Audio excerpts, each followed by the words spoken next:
This is Apopo, an organization that trains mostly rats to sniff out landmines. There are an estimated 4 to 6 million landmines scattered all over Cambodia. They're remnants of the Khmer Rouge that devastated Cambodia. The civil war happened in Cambodia in 1967 to 1975. It's not uncommon to see victims of these mines walking around Cambodia, usually suffering burns or missing limbs, but that's only if they survive the explosion. They left over with the disabilities people all over the place. Sadly, the main victims of today are children. Some of the children who live in the community, they don't even have a chance to access the school because they're afraid of the landmine.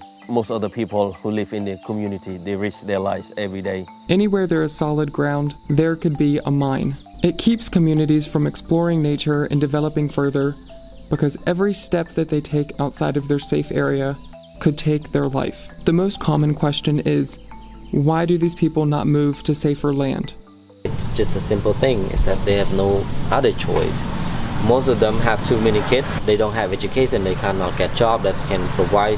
Basically, they try to invade new land, go to the area that get cheap land, but it's still danger. They try to make a living in it with a lot of risk. There are many types of mines. These are anti-tank mines. There are also mortar missiles. The last one is a plastic landmine, which were arguably the most dangerous during the war.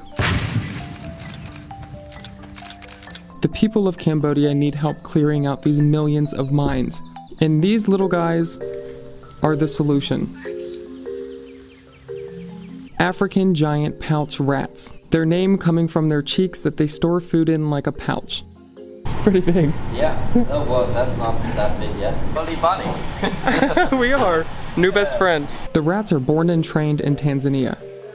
It takes them 12 months to detect the scent of TNT. After they are trained, they are shipped all over the world, including here to Cambodia.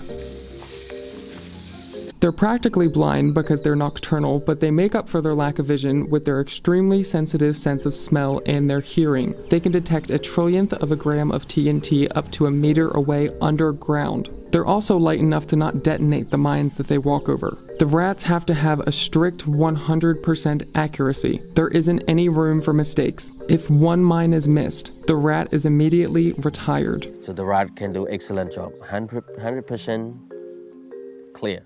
I'm very satisfied with the rat, and I love the rat. Were there any animals that you guys tested but just did not work out? Yeah. We try with, wild pig.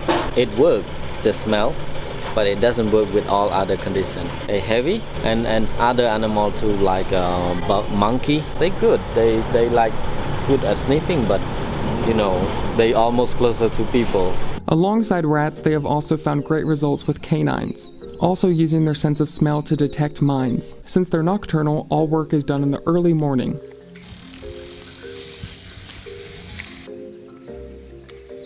Once they're on the field, there is no time to waste. The rat is placed into a predetermined area that has been marked off by tape and warning signs.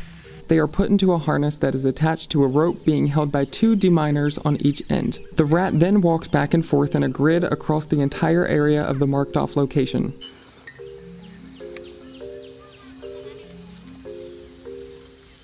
The rat alerts the deminers of a discovered mine by digging at the ground above it. Once a mine has been discovered, the rat is rewarded with a treat.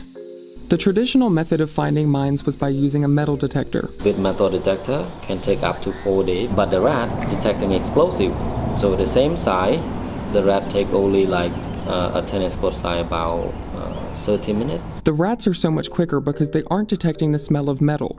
They're detecting the smell of TNT. They avoid any scrap metal that happens to be underground. But a metal detector can't differentiate between an old coin and a landmine, so every piece of scrap metal detected has to be treated as if it's a landmine, which slows down the entire process. When a mine is located, this is when the deminer comes in to help. They carefully try to defuse the mine at its location.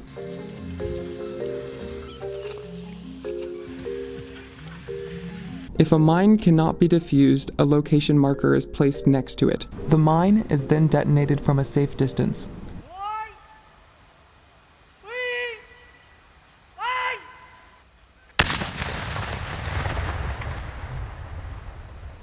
Detecting mines is not the only useful thing that these rats can do. They are also used in Africa to detect tuberculosis in patient samples. In Africa, they send the motorbike to collect the saliva from the patient in the village and put the name on the bottle and bring them to the lab. And then they kill the battery, and then they can take that for 100 sample with 4 day time. But when you put in a rat, they can do it like in about 20 to 30 minutes. With 100 sample, the doctor up to 4 days. Both times for mining and tuberculosis, rats are 200 times faster. Like that, yeah. Wow. Right, like Wow. that, yeah. They can just sniff. They put them in a hole in the box. Then the rat go in and sniff. Sample in the box that have the tuberculosis. They scratch on that. Then you take it out. You give it to the doctor. The doctor just confirm it with that one only, and then started to find this person and treat them. You know, working, we are charity. We are not doing it with commercial, so we rely on funding. So people don't know about us. The rats are also very well taken care of. They have a play area that is enclosed to keep them safe from predators like hawks, but they still have plenty of space to have fun. But inside their house, they have like a clay jar. Nocturnal animal like to be inside of the small space, dark. For this room, we got air conditioning 24 hours 7 every morning. Get checkup, see if there's something wrong, and they need some love, cuddling, and handle some time with the team. But we have to pay a lot of attention and make sure that the rats are safe and healthy. And if you look to when we start until now, this diagram starts from 2016, around 500,000 square meter of land clearance. Wow. And 2021, we got up to 7 million in a year. When I drive past the old minefield that we have already cleared, I can see the evidence of the people who live in the risk area, that they have a lot of crop in their farm. So now when I stop by and I ask them, so how do you feel right now after we remove the mine from your land? And they said that we are very thankful to Apopo Siem Reap to assist them to get rid of this landmine from their land so they can farm very peaceful. The end goal of Apopo is to completely clear Cambodia of landmines, making it a safe country for all of the families that live there. If you would like to donate and help their cause, I will leave all of that information in my description. I would like to say a big thank you to Apopo for allowing me to come in and teaching me so much valuable information. I learned so much, it opened my eyes, and I realized that animals never cease to amaze me. But this is the end of this video.